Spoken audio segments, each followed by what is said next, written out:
Training खत्म हो जाने पर आप मुझे एक अच्छी सी नौकरी दिलवा दीजिएगा, लेकिन अपने दफ्तर में नहीं। इतनी नफरत है? खुद का घर छोड़कर यहाँ रहने आई हूँ तो किसी ना किसी की मदद तो लेनी ही पड़ेगी ना। साफ गो हैं, अच्छे हैं, इसलिए आपकी मदद लूंगी, लेकिन कभी ज्यादा नहीं लूंगी। बस आप यूं ही अच्छे बने रहिए।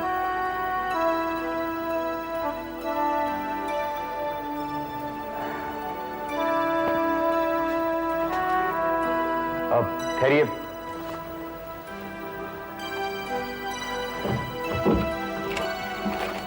ये जरीना आपा का खाता आया था आपके लिए, इसीलिए आपको बुलवा लिया।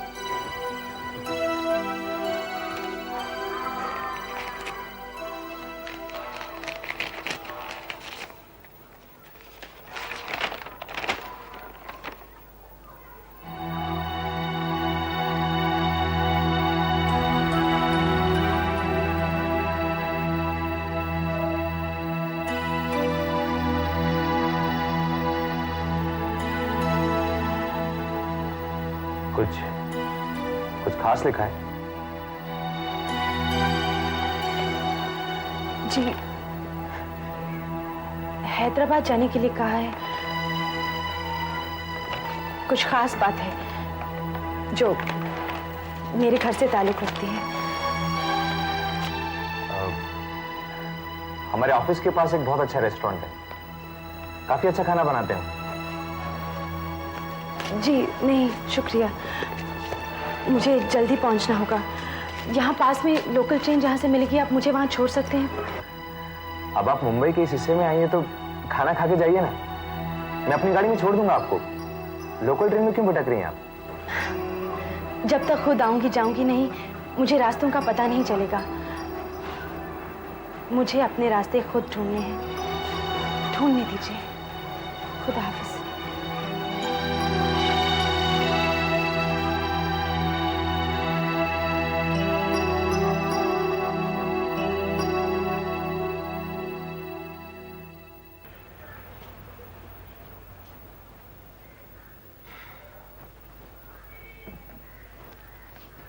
अम्मी, अम्मी, आदाब। तू मेरी बच्ची, तू अचानक कैसे आ गई? बैठ, क्या लेगी? कुछ नहीं अम्मी, आप पहले बैठिए, मुझे आपसे बहुत जरूरी बात करनी है। ये बताइए, अब्बू जी कहाँ हैं? महल गए हैं, अभी आते होंगे। अम्मी, अब्बू जी ने इतना बुरा क्यों किया? क्या किया है? जब वो शम्मा अस्पताल ही में थी, फूफी जान से झूठा मुकदमा दायर करवा दिया और खुद कोर्ट से ये ऑर्डर ले लिया कि महल का सारा इंतजाम उनके हाथ में हो, क्योंकि फूफी जान ही अकेली वारिस है। तुझे कैसे पता? कर्नल शमशाद और जरीना फूफी जान बहुत नाराज हैं। उन्होंने मुझे खत लिखा है। तुझे लिखा है? जी हाँ, उन्होंने 3 बार शाहिदा फूफी जान को फोन किया तो अब्बू जी ने कह दिया कि वो घर पर नहीं है, और जब अब्बू जी से बात करनी चाहिए तो कहा कि आवाज नहीं आ रही और फोन रख दिया।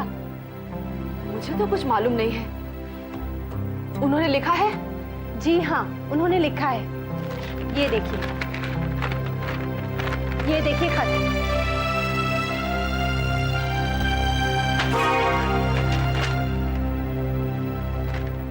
ये सब तुम्हें क्यों लिखा? इसलिए कि जब उन्होंने फोन किया तो ना आपने बात की ना करवाई। लेकिन इसे क्यों लिखा? वो मुझे खत लिखती रहती हैं, बहुत प्यार करती हैं वो मुझसे। इसकी शादी जो करवा रही है। किसकी शादी? उनकी जरूरत नहीं है मुझे। अब मुझे महल मिल गया, इसकी शादी मैं खुद करवा सकता हूँ। ये क्या कह रहे हैं? उनकी जात पहचान ली है मैंने। उनके मार्फत शादी नहीं होगी जो मेरी जगह खोद रहे हैं, उसकी हिमायत में उतर आए। और तुम्हें इस खत का जवाब देने की और मुंबई जाने की कोई जरूरत नहीं है। ये क्या कह रहे हैं आप? शाहिदा से तलाकनामे पे दस्तखत कराए, फिर उसके हाथ तलाकनामा यहाँ पे देने के लिए भेज दिया, फिर फोन किए, उसके बाद अब ये चिट्ठी भेज दी उसे भड़काने के लिए, और ये कहा मुझे लानत मलामत भेजी कि मैं बुरा कर रहा हूँ, ये कर रहा हूँ, वो कर रहा हूँ। मेरी जो मर्जी आएगी मैं वो करूंगा और उससे कोई ताल्लुक नहीं रखूंगा। और तेरी इतनी हिम्मत कि तू एक खत लेकर यहाँ चली आई। तेरी जुबान खींच लूंगा अगर तूने शाहिदा से इस खत के बारे में एक लफ्ज भी कहा तो। इसे क्यों डांट रहे हैं? जवान लड़की है, इसने क्या बिगाड़ा है? असर आ गया उनका। बाप के खिलाफ शिकायत लेकर आई। अरे इस भर्रे से मैं डर जाऊंगा है? ऐसे 10 कर्नल मेरी जेब में पड़े हैं, समझी? जरा ठंडे दिमाग से सोचो, वो लतीफ को मौलवी की नौकरी दिलवा रहे हैं। लालो भेजता हूं ऐसी नौकरी पर। मुझे अगर महल मिल गया ना तो मेरे बाद मेरा बेटा राजा साहब होगा, राजा साहब।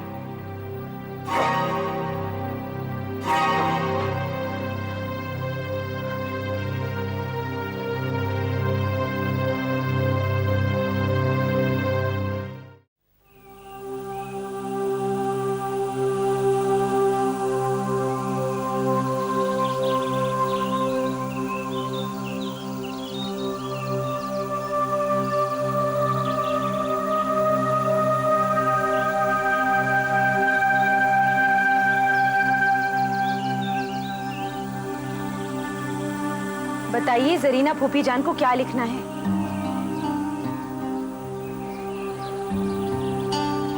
मुझे जाना है।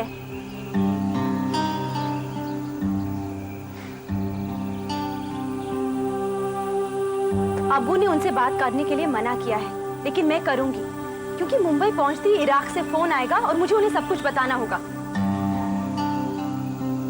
हम क्या कहें? हमें अपनी भी तो देखनी है। क्या? जब वो नहीं रहे तो हमें भी तो कुछ मिलना चाहिए। सब कुछ वो दूसरी को मिलेगा क्या? सब कुछ तो आपने ले लिया है। उन्हें महल से निकाल दिया और कह रही हैं कि उनका निकाह ही नहीं हुआ। ये हम नहीं कह रहे हैं। तो फिर कौन कह रहा है? भाईजान, तुम्हारे अब्बू। जैसा वो कहेंगे हमें मानना होगा। मगर आपने जरीना फूफी जान से वायदे किए थे। आपने नहीं कहा था कि आप शमा का कोई नुकसान नहीं करेंगी? तलाकनामा जिस पर आपने खुद दस्तखत किए थे, जरीना फूफी जान ने आपको दिया था कि आप शमा को दे सके, ताकि आपको मेहर दे दे, वो आपको ज्यादा से ज्यादा मेहर दे दे। वो तलाकनामा अब मेरे पास नहीं है। मेरे बक्से से किसी ने निकाल लिया। क्या? किसने ले लिया? लतीफ ने शायद। भाईजान ने? उसे आदत है चोरी की। वो भाईजान के भी पैसे चुराता है। यानी हमेशा के लिए गायब हो गए। हाँ, तो मैं जरीना को क्या लिखती? तो फिर उनको मैं क्या लिखूं? हमें क्या पता? फूफी जान, वो लोग आपके इतने हमदर्द हैं। उन्होंने आपके लिए इतना कुछ किया और आपने उनके साथ ये किया। हमने जो कुछ भी किया वो आप लोगों को ही मिलेगा। तुम्हारे ही काम आएगा। मेरे काम नहीं आएगा। जो ट्रेनिंग मैं ले रही हूँ, अगर उसे पूरा कर लिया तो अपनी जिंदगी आप बनाऊंगी। मुझे इस घर का कुछ नहीं चाहिए जहाँ इतने गलत काम हुए हैं और हो रहे हैं कि मुंह दिखाते हुए शर्म आती है।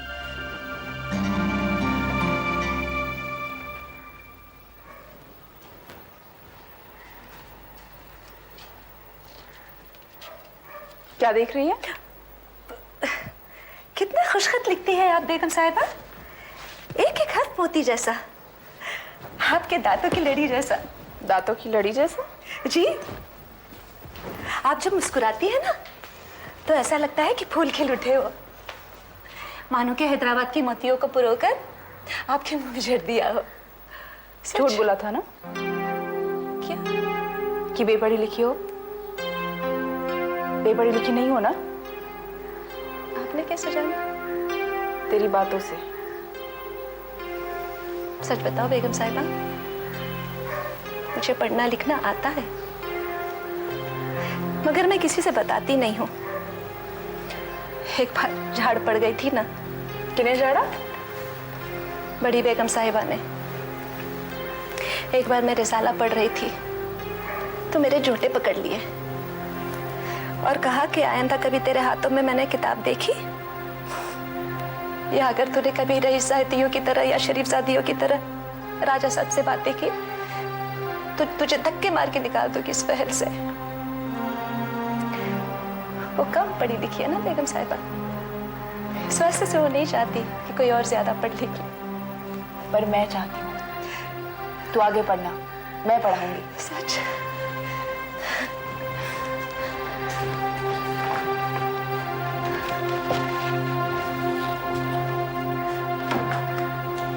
आज से ये पहनना। ये तो आपके है ना बेगम साहिबा? आज से बेगम साहिबा मत कहना, कभी मत कहना। आपा कहूँ? मेरा बहुत जी चाहता है आपको आपा कहने को। जब से आप आई है ना, आपने कभी भी मुझे खादिमा नहीं समझा बेगम साहिबा। ये पहनना और आपा कहना। आपा, आपा।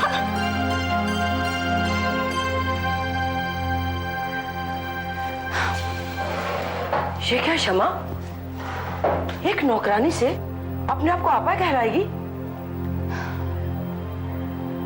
अम्मी जब महल से निकाल रही थी तो मैंने शाहिदा बेगम को आपा कहा था। मैं उसे आधा महल भी दे देती, मगर उसने मुझे महल से निकाल दिया। और मैंने इसे आपा कहने की इजाजत दे दी तो इसने मेरे हाथ को चूम लिया और खुशी से नाचकर चली गई।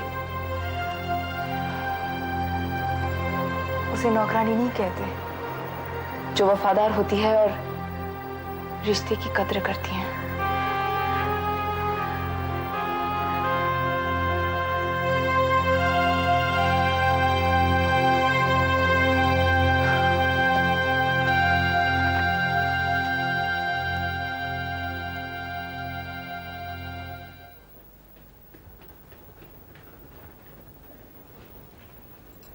अम्मी, अम्मी मैं जा रही हूँ।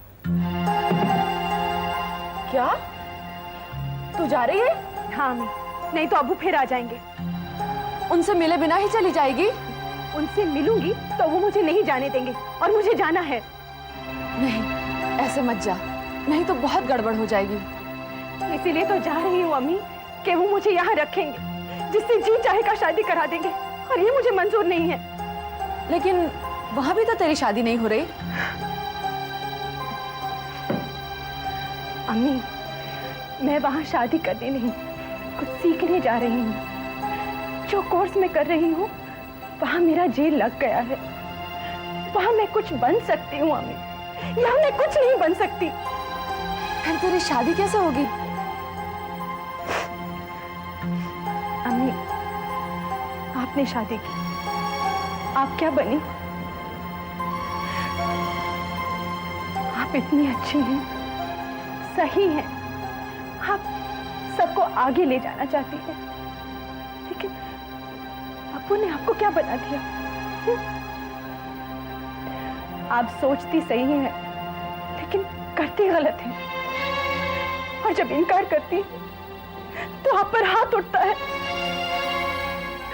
मुझे इस जिंदगी से बचा लीजिए अम्मी, इस वक्त, बस इस वक्त मेरी मदद कर दीजिए। पढ़ाई जारी रखने के लिए मुझे रुपए दे दीजिए, और आगे भी चोरी छिपे देती रहिएगा।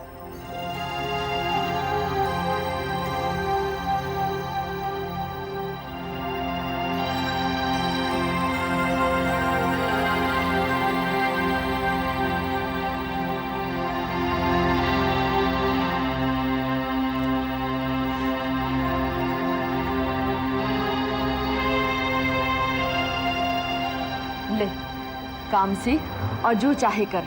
अगर ये तुझे पैसे ना भिजवाए ना तो किसी के आगे हाथ मत फैलाना। तेरी शादी के लिए बहुत कुछ जोड़ कर रखा है, उसी में से मांग लेना। मैं समझूंगी कि तेरी शादी कर रही हूँ, उसी में लगा रही हूँ।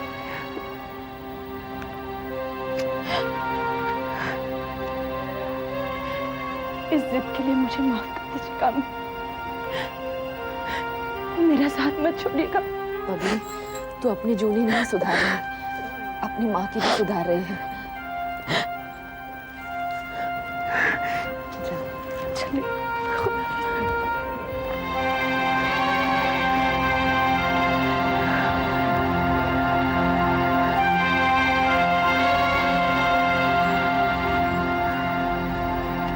खुदा हाफिज।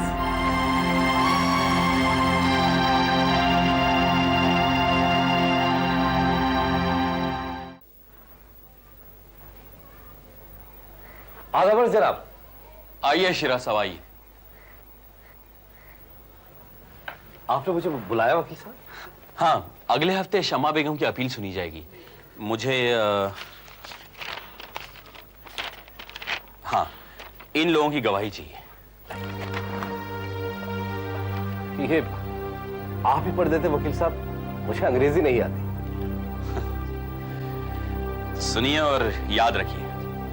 पहले वो डॉक्टर जिनसे आपने झूठा सर्टिफिकेट लिया था कि राजा साहब से बच्चा नहीं हो सकता। जी। दूसरे रशीदुद्दीन जो कहेंगे कि उन्होंने निकाह नहीं कराया। जी हाँ, जी हाँ, ये लोग तो गवाही देंगे। हाँ, तीसरे आपका वो ट्रैवल एजेंट जो कहेगा कि राजा साहब साबिर अली और शमा को लेकर लखनऊ गए ही नहीं थे, उनके नाम से कोई टिकट ही जारी नहीं हुआ। किसी और एजेंट से अगर उन्होंने ले लिया तो? शिरा साहब, आप अंग्रेजी पढ़े नहीं हैं, इसीलिए आप जानते नहीं हैं आपके इन कागजात में क्या है। मैंने देखे हुए हैं, आप बेफिक्र रहिए। और कौन है? जी हाँ, और दो हैं, इम्तियाज अली और आजम। ये क्या कह रहे हैं आप? मैं उन लोगों के पास नहीं जा सकता। क्यों नहीं जा सकते? मुझे वो दोनों चाहिए। इम्तियाज अली से मुझे ये कहलवाना है कि उन्होंने अपनी बेटी की शादी राजा साहब से नहीं की क्योंकि राजा साहब से बच्चा नहीं हो सकता। और आजम ये कहेंगे कि उन्होंने वो डॉक्टर का सर्टिफिकेट इम्तियाज अली को दिखाया था। वकील साहब, ये दोनों मुझसे नाराज हैं। इम्तियाज इसलिए कि उसने मेरे बहकावे में आकर अपनी बेटी के लिए राजा साहब का पैगाम ठुकरा दिया, और आजम इसलिए कि मैंने उसे झूठी रिपोर्ट लाके दी थी। अब आजम ने अपने कर्जे की वसूली के लिए मुझ पे मुकदमा दायर कर दिया, जिसे बड़ी मुश्किल से मैंने हाजी की मार्फत रुकवा दिया है। तो उनसे कहकर गवाही भी दिलवाई है। मुझे उन दोनों की गवाही चाहिए। क्यों चाहिए? किस लिए चाहिए? अजय, जब हम कह रहे हैं कि नहीं चाहिए तो नहीं चाहिए। आप खामखा में जोर दे रहे हैं। नहीं, उनकी गवाही नहीं चाहिए। आप मुझसे जिरा कर रहे हैं? आप अपने वकील से बहस कर रहे हैं जो आपके लिए झूठा मुकदमा लड़ रहा है। जाइए ये केस लेकर आप किसी और वकील के पास।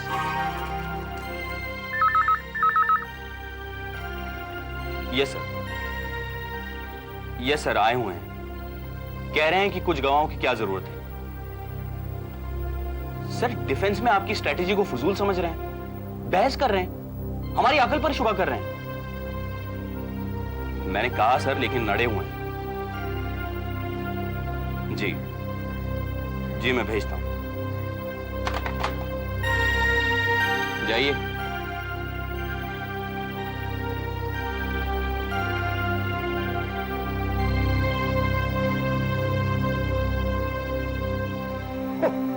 ये वकील क्या बन गए? अपने आप को अफलातून समझने लगे। कहते हैं कि हमारा हुक्म मानो वरना अपना केस वापस लो। केस वापस लो? अगर इस तरह लोग बाग केस वापस लेने लगे ना तो सड़क पर बैठ के भीख मांगेंगे ये लोग। हाँ। अरे ये झूठे केस उन पे चर्बी चढ़ाते हैं, वरना पेड़ के नीचे बैठकर 5-5, 10-10 रुपयों के लिए मुवक्किलों के पीछे भागते फिरेंगे। क्या हुआ अब्बू? अरे ना वकील की दुम, वो खालिद, उसने सब्जवारी साहब को भड़का दिया और उन्होंने मुझे वो डांटा कि आप बाहर वालों की बात कर रहे हैं। उस नाज़नीन की बच्ची को देखिए, चली गई ना वो। कहां चली गई?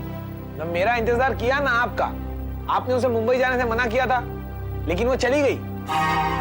किससे पूछ के गई? पूछिए अम्मी जान से, वही थी घर पे।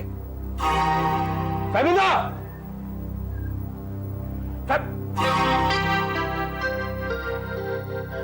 उसे मुंबई क्यों भेजा? किसे? नाज़नीन को? हाँ, और मेरे मना करने के बाद भी? मैंने कहाँ भेजा उसे? उसे जाना था, चली गई। किससे पूछ के गई और क्यों गई? पढ़ने आप ही ने तो भेजा उसे। मैंने नहीं भेजा, उस सरीना ने और उसके कर्नल ने मेरी पतली हालत का फायदा उठाकर उसे भिजवाया। तो मुझसे क्यों कह रहे हैं?